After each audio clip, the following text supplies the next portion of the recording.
De acuerdo con la Organización de las Naciones Unidas, el mundo enfrentará un déficit del 40% de agua para el año 2030. Pero el problema del agua nos lleva afectando muchos años en México. Y un ejemplo de ello es que la Ciudad de México está categorizada como la tercera ciudad con mayor estrés hídrico en el mundo. Más allá de la capital, en el país hay 10 millones de personas sin acceso a agua potable y son muchas las que la reciben de forma insuficiente o contaminada. Un problema que se agudizará conforme nos vayamos acabando las reservas actuales y avance el cambio climático. Hoy hablamos de ello en Ahora Futuro, México y el Mundo. México tiene futuro y su futuro está en tus manos. La mejor manera de predecir el futuro es crearlo. Los avances científicos y tecnológicos han hecho que cambie nuestro estilo de vida, la forma de trabajar e incluso en la que nos relacionamos. La capacidad de educarnos a través de Internet, de transportarnos en vehículos autónomos, de modificar el genoma humano para evitar enfermedades, así como el uso intensivo de las energías renovables y de la inteligencia artificial, nos permitirán alcanzar mejores niveles de vida. Pero ¿seremos capaces de incorporar a todos o generaremos sociedades más polarizadas?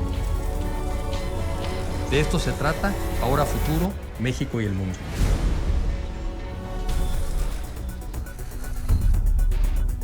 Hay todavía cifras de que probablemente cerca de 10 millones de mexicanos no tienen un servicio de acceso de agua directo a sus domicilios.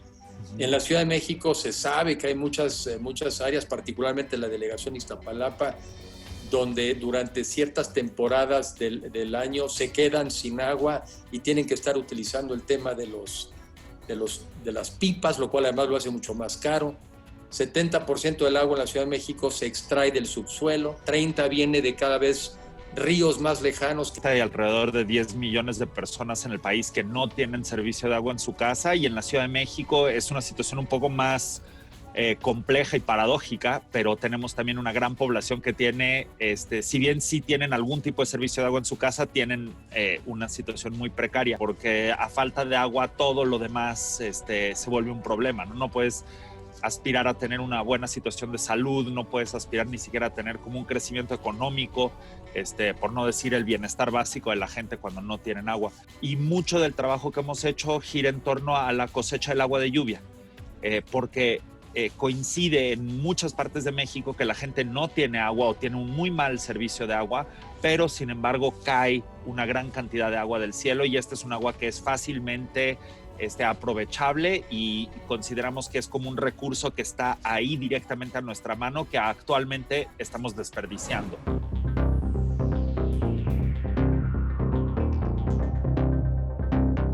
Y además es trágico, ¿no? Saber que hay personas que no tienen acceso a agua de manera corriente, pero ahora con el coronavirus, como tantas cosas más, todo esto se hace más evidente, ¿no? Cuando te dicen lávate las manos, ¿no? O sea, lávate las manos constantemente. Pues ¿con qué agua? La cosecha de agua de lluvia es una práctica ancestral milenaria, incluyendo lugares como Roma y como mencionas tú, pero también aquí en México. O sea, tú vas a Xochicalco y encuentras aljibes de captación de agua de lluvia. Los mayas construían estos chultunes como cisternas subterráneas que construían para cosechar el agua de lluvia. En lugares como la Ciudad de México, es una ciudad con mucha contaminación, tenemos que cosechar el agua de lluvia de maneras un poco más tecnificadas, ¿no? Un poco más diseñadas y refinadas para que podamos tener una alta calidad de agua, y también para que el sistema pues, se adapte más tanto al tipo de vivienda, ¿no? A la arquitectura actual, como también a los gustos y expectativas actuales. Entonces es un trabajo muy bonito de inspirarse mucho en el pasado, pero tratar de adaptarlo al contexto actual que tenemos. Yo supongo que cuando llueve, lo primero que también hacen es que bajan esa contaminación. Pues esa no te la puedes tomar. ¿Cómo lo limpian? Platícanos un poco el proceso. Lo primero va a parecer muy obvio, pero es fundamental, es que el techo de la vivienda, que es donde va a caer y escurrir la lluvia, debe de estar limpio, lo más limpio posible, ¿no? Adentro de lo razonable, pero partir de un techo limpio es fundamental.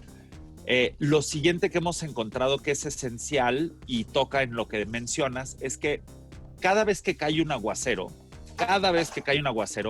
los primeros más o menos 10 minutos del aguacero, la misma lluvia está disolviendo contaminación del aire y está lavando también el polvo y todo lo que se ha acumulado en el techo. Entonces, si tú pusieras un vasito de agua en el bajante del techo donde cae el agua, luego de que empieza a llover, esa agua va a ser bastante sucia. Pero si tú te esperas más o menos 10 minutos y volvieras a agarrar un segundo vasito de agua, ese ya sería muchísimo más limpio. Entonces, nosotros usamos dispositivos que se llaman separadores de primeras aguas, que es un dispositivo muy sencillo que tú pones, que lo que hace es permitir que llueva durante esos más o menos 10 minutos, pero que esa agua no esté corriendo a la cisterna, la está desviando. Y una vez que ya ha pasado cierto volumen de agua, ya tiene un mecanismo interno que desvía el agua ahora sí a la cisterna, para que la misma lluvia primero lave el aire y lave el techo antes de que la empecemos a captar en nuestra cisterna. Ya que la almacenaste en tu cisterna, ahí podemos clorar, podemos aplicar un poco de cloro para desinfectar el agua y posteriormente la podemos filtrar. Y la podemos filtrar incluso a nivel potable para beber, ¿no? O la podemos filtrar un poco menos y usarla para usos como domésticos generales, como cotidianamente usamos el agua de la red en la Ciudad de México.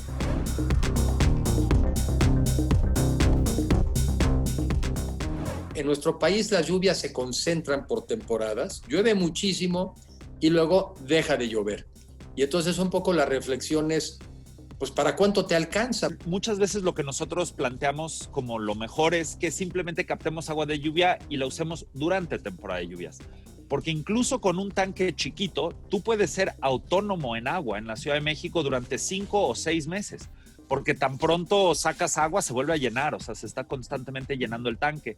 Entonces, podrías decir, bueno, pero si solo te sirve por 5 o 6 meses, entonces, Bueno, ¿qué? ya son 5 o 6 meses, ¿no? Exactamente. Y si empiezas a multiplicar esto, se vuelve muy interesante. O sea, si tú tienes 100,000 viviendas que están 6 meses del año autónomas porque están captando agua de lluvia, pues acabas de reducir a la mitad la demanda de agua de muchísimas personas. Entonces, mi planteamiento y el planteamiento que tenemos en general en Isla Urbana es que lo más efectivo en la Ciudad de México es que no nos peguemos con la idea de que queremos estar todo el año con pura lluvia. Nos sale más a cuentas poner una gran cantidad de sistemas de captación de agua de lluvia que te den medio año de autonomía. Pero la suma de que seamos miles y eventualmente cientos de miles de personas cosechando agua de lluvia durante esos 5 o 6 meses, pues todo eso se suma y resulta en una reducción muy significativa de cuánta agua tenemos que extraer. Porque el problema en la Ciudad de México es que vivimos, como dijiste al principio, 70% de nuestra agua la sacamos del subsuelo. Es agua que está directamente abajo de nosotros en el acuífero.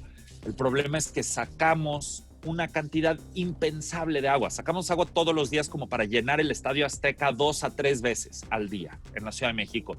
Y esa cantidad de agua que estamos bombeando y sacando del subsuelo es mucho mayor a la que alcanza a filtrarse y recargar. Estamos en ese mismo proceso con el agua subterránea en la Ciudad de México, sacando 2, 3 veces más agua todos los días de lo que alcanza a recargar. Y esa es realmente la crisis, ¿no? O sea, si se nos acaba el agua del subsuelo, nos amolamos, vamos a estar en una situación crítica en la Ciudad de México si nos acabamos el acuífero. Entonces, todo lo que tenemos que estar haciendo es buscar cómo lograr volver a establecer ese balance, que la cantidad de agua que sacamos sea la misma a la que vuelve a recargar. Entonces, si todos estamos cosechando agua de lluvia en la Ciudad de México, si millones de personas estamos cosechando agua de lluvia, eso nos permite abastecernos sin tener que sacar agua del subsuelo y eso nos ayuda a acercarnos a ese balance. Y se debe de hacer en combinación con trabajos para aumentar la recarga, ¿no? Que básicamente eso significa aumentar la cobertura de aguas verdes, aumentar la cobertura de bosques, reducir cuánto del territorio estamos cubriendo en asfalto y concreto, que estamos volviéndolo impermeable. Y eso es lo que hemos estado haciendo durante muchas generaciones y eso es el resultado, es que la lluvia cae y en vez de filtrarse al suelo, pues cae sobre el pavimento, cae sobre los techos, cae sobre superficies asfaltadas, entra al drenaje y se expulsa de la cuenca, entonces no recarga.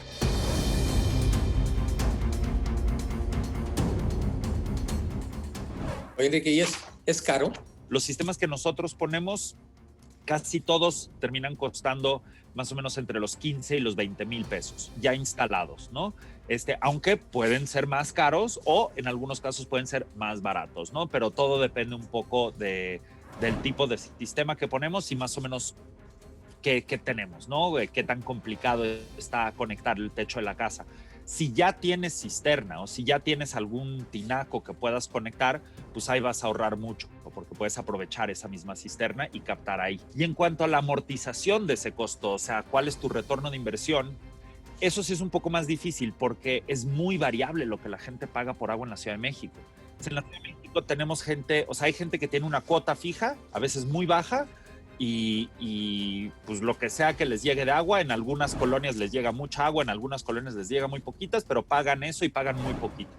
Y luego en el otro extremo tienes gente que compra pipas de agua. Sí, la gente que compra pipas realmente paga un costo exorbitante por el agua en la Ciudad de México. Una pipa privada en la Ciudad de México está costando entre los 1,000 y los 1,400 pesos por una pipa de agua, ¿no? Entonces, si llevamos eso a metro cúbico y estamos hablando de pipas de 8,000 litros, estamos hablando de como 150, 180 pesos en algunos casos por metro cúbico de agua, o sea, por 1,000 litros, ¿no? Por un tinaco, piénsalo como en un tinaco. Y tenemos otras partes de la ciudad donde la gente está pagando 5 pesos por un metro cúbico de agua. Entonces tienes desde 5 hasta 180 pesos por metro cúbico de agua. O sea, que una manera de verlo es que al que tiene la necesidad, pues no hay duda de que le salen las cuentas. Y al que no tiene ese costo, pues más bien es este tipo de contribución de seguir, de ayudar a que tengamos que extraer menos agua del subsuelo. Tal vez estás pagando muy poco por el agua, pero te llega muy poca o te llega de muy mala calidad, porque eso también observamos mucho, ¿no? O sea, si tú vas justo a Iztapalapa, muchas zonas, pues hay muchos lugares, el agua está altamente subsidiada. No es un problema tanto de que la gente le esté saliendo súper cara. El problema es que pues pagan su cuota de agua, pero pues no les llega una vez por semana o cada 2 semanas, o les llega amarilla o apestosa. En algunas ciudades como Tucson, Arizona, ya se está subsidiando a la gente que recolecta agua de lluvia, en lugar de subsidiar únicamente el consumo del agua como se hace en la Ciudad de México. En Tucson también empezaron a cobrar a los residentes y a los negocios una pequeña tarifa mensual que se utiliza en el desarrollo y mantenimiento de instalaciones públicas de captura de aguas pluviales. Oye, entiendo que también han intervenido, por ejemplo, no solamente en viviendas, sino creo que han entrado al tema de escuelas. Tenemos un programa que se llama Escuelas de Lluvia, que es un programa muy bonito que llevamos en Isla Urbana. Empezamos ese programa hace ya un par de años y ha agarrado mucha fuerza. Y es captación de agua de lluvia en escuelas, pero también es un trabajo con toda la comunidad escolar, más de educación y de como adquisición de herramientas para enfrentar la crisis de agua, y que se vuelve un lugar donde la gente puede como familiarizarse, conocer la captación de agua de lluvia y aprender como maneras que lo pueden llevar a sus propias viviendas. La escasez y la mala calidad del agua ya es una realidad que viven millones de mexicanos. Paradójicamente, muchos de ellos viven en zonas que se inundan en temporadas de lluvia. Este problema lo enfrentaremos muchos más mexicanos pronto si no empezamos a actuar desde ahora. En Ahora Futuro, México y el Mundo, insistimos continuamente en que debemos diversificar y generar mejores equilibrios en la forma en que nos movemos, en cómo producimos nuestra electricidad y hasta en cómo obtenemos el agua. Hacerlo nos va a ahorrar muchos dolores de cabeza hacia el futuro, mientras ahorramos recursos económicos y cuidamos el planeta. No olvidemos que es mejor y más barato prevenir que lamentar.